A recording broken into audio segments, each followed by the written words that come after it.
नमस्कार, श्री स्वामी समर्थ स्वामीमय मंगला चॅनेलमध्ये तुम्हा सर्वांचं स्वागत आहे।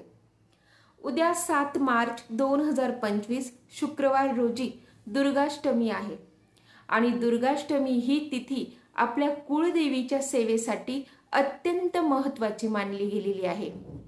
कारण की दुर्गाष्टमीला आपण जी काही सेवा करतो त्या सेवेमुळे आपल्यावर आपल्या कुळदेवीची कृपादृष्टी राहते, आपल्या कुळदेवीची आपल्यावर कृपा राहते आणि कुळदेवीच्या कृपेमुळे आपल्या आयुष्यातील ज्या काही समस्या आहेत, जसे की मुलांच्या शैक्षणिक समस्या, आपल्या मुलांच्या शिक्षणाच्या बाबतीत जे काही अडथळे येतात त्या शिक्षणाच्या समस्या, त्याचबरोबर आपल्या आर्थिक समस्या, म्हणजे आपण जो काही व्यवसाय करतोय त्यातून जर आपल्याला म्हणावा तसा नफा मिळत नसेल, आपल्या घरात सदैव आर्थिक प्रॉब्लेम असेल तर ती आर्थिक समस्या आणि त्याचबरोबर आपल्या ज्या काही आरोग्याच्या समस्या असतात, सतत घरात कुठल्या ना कुठल्या प्रकारे दवाखाना चालू असतो आणि दवाखाना करून सुद्धा म्हणावा तसा गुण आपल्याला पडत नाही, त्यासाठीही आपल्या कुळदेवीची कृपा प्राप्ती आपल्यावर होणे, कुळदेवीची कृपा प्राप्त करून घेणे खूप गरजेचे असते।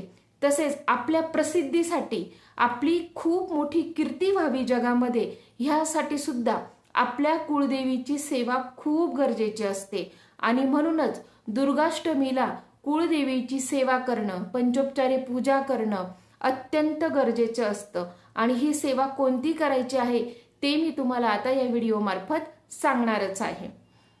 बघा, उद्या दुर्गाष्टमी तर आहेच आहे, पण त्याचबरोबर उद्या शुक्रवारही आहे, म्हणजे बघा देवीचा पण वार आहे। किती छान योग जुळून आलेले आहे आपल्या देवी मातेसाठी, आपल्या देवी मातेच्या सेवेसाठी।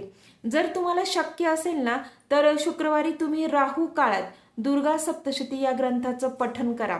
कारण गुरुमाऊली नेहमी सांगत असतात, जर तुमच्या न सुटणाऱ्या समस्या असतील तर तुम्ही लागोपाठ राहू काळात जर दुर्गा सप्तशती या ग्रंथाचं पठण केलं तर तुमच्या म्हणजे पुष्कळशा समस्या ह्या मार्गी लागलेल्या असतात। पण त्यासाठी तुम्हाला काही दिवस तरी द्यावे लागतील, म्हणजे कमीत कमी तुम्हाला 14 दिवस तरी दुर्गा सप्तशती या ग्रंथाचं पठण लागोपाठ रोज राहू काळातच करायचं। आता राहू काळ बघा, प्रत्येक दिवसाचा राहू काळ हा वेगळा वेगळा दिलेला असतो, कधी 3ला असतो, कधी 10:30ला असतो। आता शुक्रवारचा जो राहू काळ आहे ना तो 10:30ला सुरू होतो आणि 12ला संपतोय। मग तुम्हाला काय करायचंय, 10:30ला शार्प दुर्गा सप्तशती ग्रंथाचं पारायण करायला बसायचं आहे आणि ते 12ला संपलंच पाहिजे असं काही नाही, कारण त्या ग्रंथाला त्याच्यापेक्षा थोडासा जास्त वेळ लागतो। परंतु तुमचं 10:30 ते 12 या दरम्यान तुमचा जो दुर्गा सप्तशती ग्रंथाचं वाचन केलं जातं, त्यामुळे तुम्हाला त्याचं फळ नक्कीच इतर दिवसांपेक्षा जास्त प्रमाणात मिळतं, कारण की तुम्ही त्या ग्रंथाचं पठण राहू काळात केलेलं असतं। तर शुक्रवारी राहू काळ 10:30 ते 12 दरम्यान आहे, या दरम्यान तुम्ही वाचन करू शकतात। परंतु आता ज्यांना नाही शक्य 10:30 ते 12 दरम्यान, तर त्यांनी काय करायचं, दुर्गाष्टमी आणि शुक्रवार हे दोन्ही योग आपल्या कुळदेवीच्या सेवेसाठी अतिउत्तम आहे आणि म्हणून शुक्रवारी तुम्ही दिवसभरात केव्हाही दुर्गा सप्तशती या ग्रंथाचं पठण करू शकतात। दुर्गा सप्तशती हा ग्रंथ तुम्हाला आपल्या दिंडोरी प्रणित स्वामी समर्थ केंद्रात मिळून जाईल। तर अगदी छोटं पुस्तक असतं आणि त्याला तुम्हाला साधारण 1.5-2 तास वाचायला लागतात। तर तुम्ही 10:30ला बसले तर तुमचं साधारण 1.5-2 तासात ते पुस्तक पूर्णपणे वाचून होईल। तर तुम्ही शुक्रवारी कोणत्याही वेळी, म्हणजे साधारण संध्याकाळपर्यंत, सकाळपासून ते संध्याकाळपर्यंत कोणत्याही वेळी दुर्गा सप्तशती या ग्रंथाचं पठण करू शकतात आणि तुमच्यावर कुळदेवीची कृपा तुम्ही प्राप्त करून घेऊ शकतात। आता गुरुमाऊलींचं असं म्हणणं आहे की जर राहू काळात तुम्ही सतत लागोपाठ जर संकल्पयुक्त कुळदेवीची सेवा केली, म्हणजे कुळदेवीचं दुर्गा सप्तशती ग्रंथाचं पठण केलं, तर तुमच्या ज्या न सुटणाऱ्या समस्या आहेत त्या त्वरित सुटायला फार म्हणजे फार मदत मिळते, कारण त्याच्याने आपल्यावर कुळदेवीची कृपा खूप जास्त प्रमाणात प्राप्त होते आपल्याला। तर तुम्ही जमत असेल, शक्य असेल तर असे नक्की करून बघा, किंवा मग शुक्रवारी कमीत कमी एकदा तरी दिवसभरात केव्हाही तुम्ही दुर्गा सप्तशती या ग्रंथाचं पारायण नक्की करा। गुरुमाऊलींच्या सांगण्यानुसार कुलदेवतेचे जे काही स्थान आहे ते इतर सगळ्या देवांपेक्षा श्रेष्ठ स्थान आहे। आपल्याला इतर कुठल्याही मार्गाने जर वाटचाल करायची असेल तर कुलदेवतेच्या सेवेला अग्रक्रम दिलेला असतो। आपल्याला जर मोक्ष मार्गाकडे जायचे आहे किंवा कुठल्याही देवाची जर आपल्याला कृपा प्राप्त करून घ्यायची असेल तर त्याआधी कुलदेवीची सेवा करून तिची संमती घ्यावी। आपल्या ज्या निरनिराळ्या बाधा आपल्याला झालेल्या असतात, व्याधी झालेल्या असतात, तसेच आपल्या संततीचे प्रॉब्लेम, संततीच्या विवाहाचे प्रॉब्लेम, तसेच शत्रुनाशासाठी, तसेच आर्थिक सुबत्तेसाठी, आपल्या आरोग्यासाठी आणि आपल्या कुटुंबात शांती राहण्यासाठी कुलदेवतेची सेवा अत्यंत महत्त्वाची मानली गेलेली आहे। आता जीवनात प्रत्येकाला आपली कुलदेवी कोणती आहे हे नक्की माहिती पाहिजेच। आता बरेच जण असे आहे की ज्यांना आपली कुलदेवी कोणती आहे हेच माहित नाही आणि मग ते काय करतात की अमक्याने आमची देवी ही सांगितलेली, तमक्याने आमची देवी ती सांगितलेली आणि असं करत करत दुसऱ्याच देवीची पूजा अर्चा ते करत असतात। परंतु तसं आपल्याला करायचं नाहीये। आपली जी कुलदेवी आहे ना तिचीच आपल्याला सेवा करायची आहे। कारण गुरुमाऊली नेहमी सांगत असतात की माय सोडून जर तुम्ही मावशीची पूजा केली तर देवीचा कोप होतो आणि म्हणूनच आपल्याला असं करायचं नाही। आपली कुलदेवी नक्की कोणती आहे ते जाणून घ्यायचं आहे, तिचा मान सन्मान करायचा आहे जर तुम्हाला तुमच्या सगळ्या समस्या सोडवायच्या असतील तर। आता जर तुम्हाला कुलदेवी कोणती आहे हे जर माहीतच नाही तर ते तुम्ही कसं जाणून घ्यायचं, तर आपल्या नाशिक पासून अगदी थोड्याशा अंतरावरच, अगदी म्हणजे 1 तासाच्या अंतरावरच दिंडोरी हे गाव आहे आणि दिंडोरीला सगळ्यांनाच माहिती आहे, आपले गुरुमाऊली राहतात तिथे। स्वामी समर्थ महाराजांचं केंद्र आहे आणि त्या केंद्रात तुम्हाला क्षात्रधर्म नावाचा ग्रंथ भेटूनच जाईल आणि त्या ग्रंथामध्ये तुम्हाला तुमच्या आडनावानुसार तुमची कुलदेवी कोणती आहे हे तिथे तुम्हाला सांगितलेलं आहे। जसं की तुळजापूरची तुळजाभवानी माता, परत कोल्हापूरची महालक्ष्मी माता किंवा मग वणीची सप्तशृंगी माता, अशा ज्या आपल्या कुलदेवी आहे यांच्यापैकी आपली कुठली कुलदेवी आहे हे त्या क्षात्रधर्म ग्रंथात सांगितलेले आहे। तसंच आपलं गोत्र कोणतं, बघा संकल्प करताना आपल्याला गोत्र सांगावं लागतं, कोणी कश्यप सांगतं, कोणी वसिष्ठ सांगतं, तर आपलं गोत्र कोणतं आहे ते सुद्धा त्या आपल्या आडनावानुसार गोत्रही दिलेलं आहे। तर एकदा तुम्ही तो क्षात्रधर्म ग्रंथ नक्की बघा, त्याची पानं चाळा, त्यात तुमच्या आडनावानुसार तुमची कुलदेवी कोणती आहे आणि तुमचं गोत्र कोणतं आहे हे नक्की जाणून घ्या। म्हणजे इथून पुढची तुमची जी काही कुलदेवीची सेवा असेल ती तुमच्या कुलदेवीलाच लागू पडेल।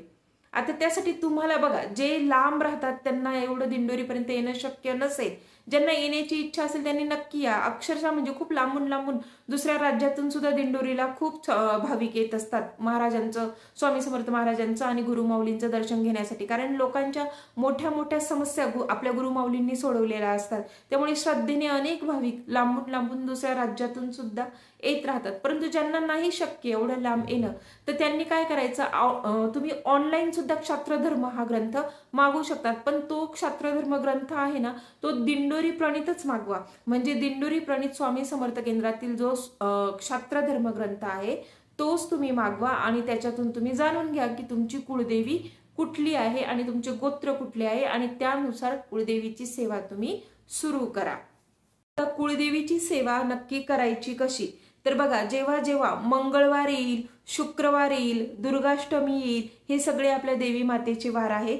या दिवशी तुम्ही दुर्गा सप्तशती या ग्रंथाचा पाठ करायचा आहे।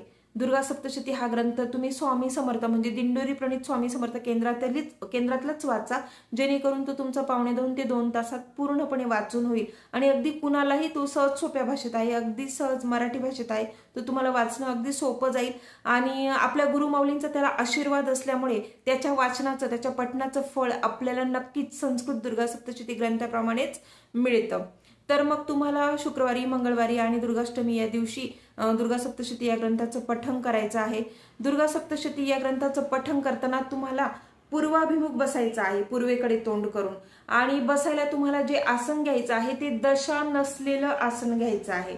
त्याचबरोबर तुम्ही हा ग्रंथ समोर पाटावर ठेवून वाचायचा आहे, ग्रंथ हातात घेऊन वाचायचा नाहीये। त्यानंतर तुम्हाला ग्रंथ पठण करण्यासाठी महिलांना साडी नेसूनच हा ग्रंथ पठण करायचं आहे। पंजाबी ड्रेस चालणार नाही आणि इतर कुठलेच ड्रेस चालणार नाही, तुम्हाला साडी नेसूनच या ग्रंथाचं पठण करायचं आहे। हा नियम आहे दुर्गा सप्तशती ग्रंथाचं पठण करण्यासाठी।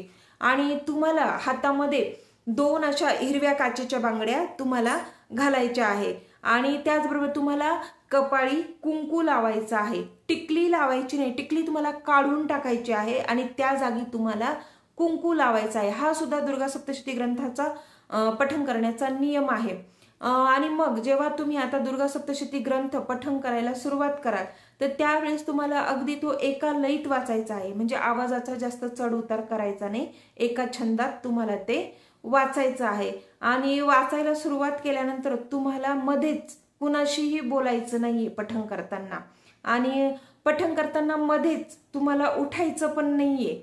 तर हे नियम तुम्हाला पाळायचे आहे. आणि समजा तुम्हाला पठण करताना मध्येच जांभई आली, ढेकर आला किंवा शिंक आली, तर यावेळेस तुम्हाला काय करायचं आहे, श्रोत्राचमन करायचं आहे. आता श्रोत्राचमन म्हणजे काय, तर आपल्या हाताचे बघा हे जे 5 बोटं आहे, हे उजव्या हाताचे 5 बोटं तुम्हाला ह्या उजव्या कानाला अशा पद्धतीने लावायचे आहे. आणि मनातल्या मनात डोळे मिटून 3 वेळा विष्णू विष्णू विष्णू असं तुम्हाला 3 वेळा मनातल्या मनात म्हणायचं आहे. आणि पुन्हा पुढचं पठण तुम्हाला सुरू करायचं आहे. हे का, तर आपल्या केंद्रातून मिळालेल्या माहितीनुसार जर आपण पारायण करतोय कशाचं तरी, आणि त्यावेळी जर आपल्याला शिंका येत आहे, ढेकर येत आहे, जांभई येत आहे, तर असं म्हटलं जातं की त्यावेळेस जर श्रोत्राचमन केलं तर चांगलं असतं, म्हणजे आपण जे काही पुढचं पारायण पठण करतो त्याचं फळ आपल्याला मिळतं.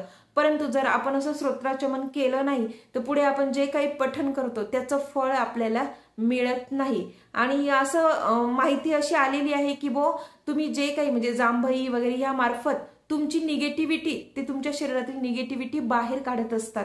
आणि त्यावेळेस म्हणूनच तुम्हाला जेव्हा पारायण करताना जास्त प्रमाणात जांभया जाणवतात, जास्त प्रमाणात झोप येते, जास्त प्रमाणात ढेकर येतात, तर ही सगळी आपली निगेटिव्हिटी निघत असते. तर त्यासाठी आपल्याला श्रोत्राचमन करायचं आहे. उजव्या हाताची 5 बोटं अशी कानाला लावून मनातल्या मनात डोळे झाकून विष्णू विष्णू विष्णू असं विष्णूचं स्मरण करून पुढील पठण कंटिन्यू तुम्हाला सुरू करायचं आहे. तसेच तुम्हाला एक माळ ओम ऐं ह्रीं क्लीं चामुंडाय विच्चे या देवीचा हा जो 99 मंत्र आहे, या मंत्राचा माळ जपायची आहे, एक माळ तुम्हाला. तर अशा पद्धतीने तुम्हाला देवीची सेवा करायची आहे, कुळदेवीची. आता बऱ्याच महिला अशा आहे की ज्यांना म्हणजे दुर्गा सप्तशती या ग्रंथाचं पठण करणं शक्य नाहीये, त्या एवढा वेळ नाही देऊ शकत 2-1 तास. तर मग त्यांच्यासाठी अजून एक मार्ग आहे. त्यांनी काय करायचंय, उद्या दुर्गाष्टमीला सिद्ध कुज्जिका स्तोत्रम याचे पठण करायचे आहे. कारण हे सिद्ध कुज्जिका स्तोत्रम इतकं पॉवरफुल आहे ना की त्या स्तोत्रातच असं लिहिलेलं आहे की जो कोणी व्यक्ती सिद्ध कुज्जिका स्तोत्र याचं पठण करेल तर त्याला दुर्गा सप्तशती ग्रंथ पठण केल्याचे फळ मिळेल. तर तुम्ही ज्या काही जॉब करणाऱ्या महिला आहे किंवा ज्यांचं लहान बाळ आहे किंवा काही कारणास्तव तुम्ही जर वेळ देऊ शकणार नसाल दुर्गा सप्तशती ग्रंथाच्या पठणासाठी, तर त्यांना हा अजून एक पर्याय आहे. आणि सिद्ध कुज्जिका स्तोत्रम म्हणायला तुम्हाला मोजून 3 किंवा 2 मिनिटे लागतात. तुम्ही लागल्यास म्हणून बघा. आणि हे स्तोत्र तुम्हाला आपलं जे दिंडोरी प्रणित सेवा केंद्रातील नित्य सेवा पुस्तक आहे या पुस्तकात दिलेलं आहे. तर त्यातून तुम्ही सिद्ध कुज्जिका स्तोत्र म्हणून कुळदेवीची कृपा प्राप्त करून घेऊ शकता. हे सिद्ध कुज्जिका स्तोत्रम जर तुम्ही रोज म्हटलं, रोज फक्त 3 मिनिटे लागतील तुम्हाला, त्याच्याही पेक्षा कमी वेळ लागेल. जर रोज म्हटलं तर अतिउत्तम, तुम्हाला दुर्गा सप्तशती ग्रंथ पठणाचं फळ मिळेल आणि तुम्हाला तुमच्यावर कुळदेवीची कृपा होईल. सगळ्यात महत्त्वाची गोष्ट म्हणजे तुम्हाला दुर्गा सप्तशती ग्रंथाचं पठण करण्याआधी आसनावर बसून संकल्प करायचा आहे. तुम्ही कोणत्या कामासाठी हे पठण करताय त्याला संकल्प म्हटलं जातं. तर संकल्प कसा करायचा आहे, तुम्हाला काय करायचं आहे, उजव्या हातात तुम्हाला पाणी घ्यायचं आहे, चमचाभर अक्षता घ्यायच्या आहे त्या पाण्यामध्ये, आणि तुम्हाला डोळे मिटून असं स्मरण करायचं आहे की माझे नाव अमुक अमुक आहे आणि मी अमुक अमुक गोत्रात उत्पन्न झालेली आहे. मी श्री स्वामी समर्थ महाराजांची सेवेकरी असून मी माझ्या अमुक अमुक या समस्येसाठी दुर्गा सप्तशती या ग्रंथाचं पठण करणार आहे असे म्हणून तुम्हाला ते पाणी त्या अक्षताखाली देवाच्या ताम्हणात तुम्हाला सोडून द्यायचे आहे. तर याला संकल्प असं म्हणतात. आता गोत्र बघा, गोत्र तुम्ही जर तुम्हाला गोत्र माहिती नसेल कोणतं आहे तर तुम्ही कश्यप गोत्र असंही म्हणू शकता. मी कश्यप गोत्रात उत्पन्न झालेले आहे. कोणी वसिष्ठ गोत्रात असतात तर तुम्हाला गोत्र माहिती नसेल तर मी तुम्हाला याआधीच सांगितलं की तुम्ही क्षत्रधर्म या पुस्तकातून तुमचं गोत्र आणि तुमची कुळदेवी दोन्हीही जाणून घेऊ शकतात. अमुक अमुकच्या ठिकाणी तुम्ही तुमची समस्या जी आहे ते सांगा आणि तुमचं नाव काय आहे तेही सांगा. तर अशा प्रकारे तुम्हाला संकल्प करायचा आहे. तर अशा प्रकारे तुम्हाला कुळदेवीची सेवा करायची आहे. तर लवकरात लवकर सेवेला सुरुवात करा. तुम्ही अनुभव घेऊन बघा तुमचे बरेचसे प्रश्न आपोआप काही दिवसातच मार्गी लागलेले असतील. जर तुम्हाला ही माहिती आवडली असेल तर व्हिडिओला लाईक नक्की करा आणि कमेंटमध्ये श्री स्वामी समर्थ असेही लिहा.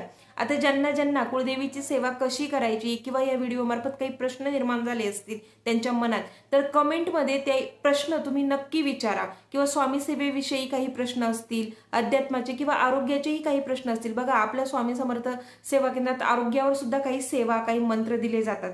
जर तुम्हाला तसे काही प्रश्न असतील तुमच्या मनात, तर कृपया तुम्ही कमेंटमध्ये नक्की विचारा. तुमच्या कमेंटला मी रिप्लाय देईन. तर व्हिडिओ आवडला असेल तर लाईक करा, सबस्क्राईब करा आणि बेल आयकॉनला नक्की क्लिक करा, म्हणजे माझे यापुढीलही व्हिडिओ तुमच्यापर्यंत येऊन पोहोचतील. श्री स्वामी समर्थ.